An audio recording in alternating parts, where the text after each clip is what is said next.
Quand je n'étais qu'en ado, je voulais être très intelligent, éloquent et compétent que les autres. Sauf que je n'avais absolument rien dans les crânes. Lorsque mes aînés et certains de mes amis discutaient entre eux, souvent je ne disais absolument rien parce que je n'avais rien à dire. Mais heureusement, à un certain moment dans ma vie, j'étais terrorisé par la timidité. Cela m'a poussé à lire des livres et à regarder des vidéos sur comment vaincre son anxiété sociale. Et devine quoi? Rien ne s'était passé. Je ne suis pas arrivé à vaincre ma timidité. Cela m'a fait comprendre une chose. Tu peux lire des centaines et des centaines de livres ou même regarder des milliers de vidéos sans que ta vie ne change même un tout petit peu. C'est pourquoi dans cette vidéo, tu vas apprendre quoi faire exactement pour réaliser n'importe quel rêve ou pour atteindre n'importe quel objectif. Avant que je n'entre dans les vifs du sujet, tu dois comprendre une chose. Si tu restes la même personne, ta vie ne changera jamais.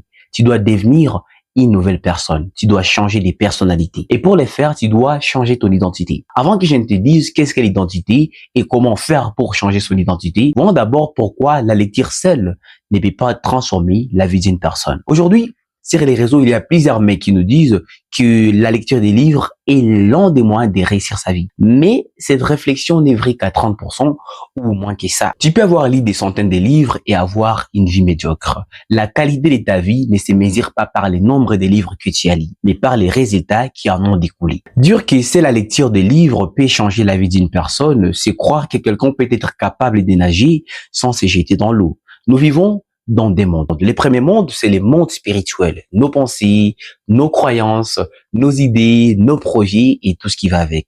Les deuxièmes mondes, c'est les mondes physiques. Nos actions et nos expériences. Ces deux mondes vont de pair. Si tu vis dans un seul monde, crois-moi que ta vie ne changera jamais. Tout ce qui a été matérialisé aujourd'hui était autrefois une idée. Imagine un monde où tout le monde est intelligent, mais personne ne fait quoi que ce soit. Une chose est sûre, rien ne peut se matérialiser dans un monde pareil. Tu as besoin des informations de livres accompagnées des actions concrètes. Et c'est là où ça coince. Plusieurs personnes ont envie de transformer leur vie, mais elles n'y arrivent pas. Prenons l'exemple d'un alcoolique qui souhaiterait arrêter de boire de l'alcool, mais c'est tellement difficile pour lui. Le problème, ce n'est pas lui. C'est juste qu'il ne sait pas qu'est-ce qui fait à ce qu'il n'arrive pas à arrêter ses habitudes. Pour que tu comprennes ça, tu dois savoir qu'est-ce que l'identité. Avant, je pensais que l'identité, c'est le nom, mais je m'ai trompé et j'aurais aimé connaître bien assez tôt qu'est-ce que c'était. L'identité, c'est tout ce qui définit une personne, ses croyances, ses valeurs, ses pensées et même ses habitudes. Changer un seul de ces paramètres consisterait à changer son identité. Et voilà où résident les problèmes. Notre cerveau considère changer son identité comme une forme de mort. Et d'ailleurs, c'est tout à fait vrai. Imagine que demain, tu te réveilles en ayant les pensées d'une autre personne, les valeurs d'une autre personne, ou même les habitudes de quelqu'un d'autre. Ça ne sera pas toi, ça sera une autre personne. C'est pourquoi notre cerveau fait absolument tout ce qui est dans son pouvoir pour que nous restions la même personne. Tu peux avoir envie d'arrêter de boire de l'alcool, mais tu ne vas pas y arriver. Tu peux avoir envie d'être discipliné, mais tu ne vas pas y arriver. Tu seras en train de te rendre compte que tu répètes les mêmes erreurs encore et encore, encore et encore, encore et encore, et ce n'est pas de ta faute. Mais heureusement, ce n'est pas parce que les cerveaux considèrent changer d'identité comme un danger qu'on ne peut pas changer son identité si on fait les choses bien. Alors, comment changer son identité? Comme je l'ai déjà dit, il y a certaines personnes qui aimeraient changer leur vie, mais elles n'y arrivent pas. C'est pourquoi tu dois faire absolument tout ce qui est dans ton pouvoir pour changer ton identité. L'identité est constituée de nos pensées, de nos valeurs, de nos croyances et même de nos habitudes. Mais il est très difficile d'échanger ses pensées, ses croyances et ses valeurs.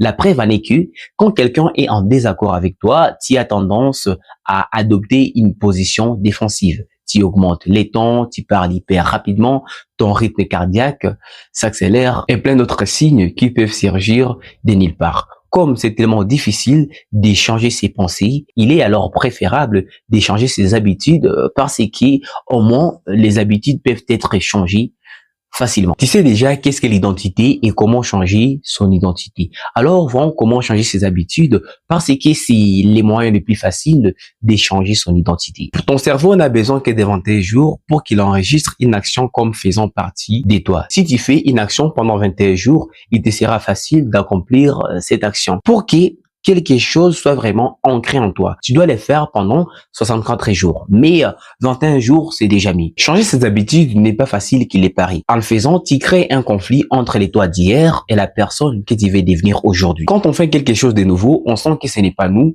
ou que nous essayons de jouer un rôle. Parce que ça ne fait pas partie de notre identité. Tout ce que tu fais aujourd'hui, tu l'as fait pendant plusieurs jours pour que ça soit normal et naturel pour toi. Pourquoi tu te brosses les dents sans aucune difficulté? Parce que depuis que tu es tout petit, tu le fais chaque matin. Et c'est pourquoi c'est déjà enregistré dans ton cerveau. Ça fait partie de ton identité. Si tu veux cultiver des nouvelles habitudes en toi, c'est les mêmes processus. Tu dois faire une chose. Encore et encore, encore et encore. Oui, les premières fois seront difficiles. Il y a certaines personnes qui se décident d'adopter une nouvelle habitude. Les premiers jours, elles y arrivent. Les deuxièmes jours, elles y arrivent. Les troisièmes jours, elles abandonnent. C'est tout à fait normal parce que changer ses habitudes, tu le sais déjà, est hyper difficile. Mais si tu veux vraiment transformer ta vie, tu dois faire un effort.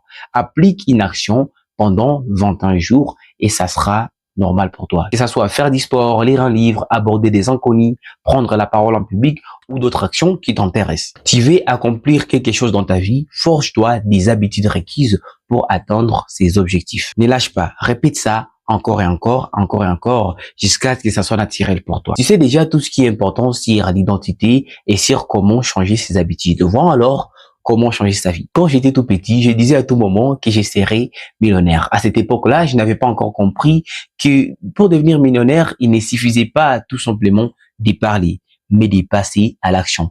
Et c'est là où t'es forgé de nouvelles habitudes et sera hyper important. Pour que tu sois un grand youtubeur, tu dois faire des vidéos plusieurs fois.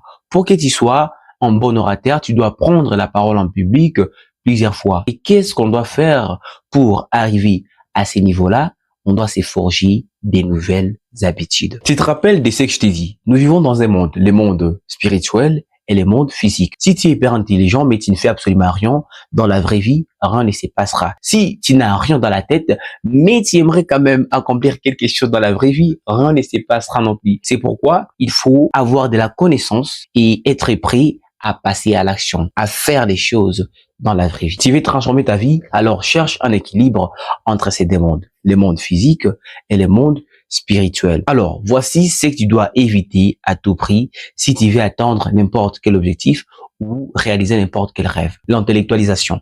Aujourd'hui, il y a plusieurs personnes qui lisent des livres et qui regardent des vidéos et ils croient que c'est ça changer sa vie alors que ce n'est pas le cas. Arrête de te convaincre que tu changes ta vie en regardant des vidéos sur les développements personnels. Quand je voulais vaincre ma timidité, il m'arrivait de rencontrer une fille qui me plaisait en cours de route sans que je ne lui dise quoi que ce soit parce que je me disais, je dois encore lire un livre pour que je les fasse bien. Je dois encore regarder une vidéo pour que je sois hyper charismatique et séduisant. Mais c'était juste une manière d'éviter cette situation, bien que c'était inconscient. Évite l'intellectualisation. Lire des livres, regarder des vidéos ne changera pas ta vie. Ce qui changera vraiment ta vie, c'est faire des choses dans la vie réelle. Alors, à partir d'aujourd'hui, forge-toi des nouvelles habitudes qui sont requises pour atteindre les objectifs que tu aimerais atteindre ou pour réaliser les rêves que tu aimerais réaliser, mais aussi cherche un équilibre entre les mondes physiques et les mondes spirituel. Pour que tu bâtisses ton monde spirituel, tu n'as qu'à lire des livres, avoir des conversations instructives avec certaines personnes ou même regarder des vidéos. Pour que tu bâtisses ta vie physique, tu n'as qu'à passer à l'action. Crois-moi que si tu appliques tout ce que je t'ai appris dans cette vidéo, les succès ne sera qu'une question des temps. Avant de finir cette vidéo, j'ai une bonne nouvelle pour toi. J'ai écrit 2 PDF complètement gratuits. Dans les premiers PDF, je t'apprends quoi faire exactement pour développer ta confiance en toi. Si tu es timide, tu as peur de prendre la parole en public et tu es mal à l'aise socialement, ces PDF te sera très utile. Dans les deuxièmes PDF, je t'apprends quoi faire pour faire des premières bonnes impressions. Tu le sais très bien, il suffit d'une première mauvaise impression pour que les gens aient une image complètement négative de toi. Si tu veux développer ta confiance en toi et faire des premières bonnes impressions, abonne-toi à ma newsletter. Pour les faire, clique sur les premiers liens en description, écris ton email et je t'enverrai des cadeaux gratuits dans moins de 2 minutes. Je pense que cette vidéo t'a aidé. Si c'est le cas, n'hésite pas à me le dire en commentaire.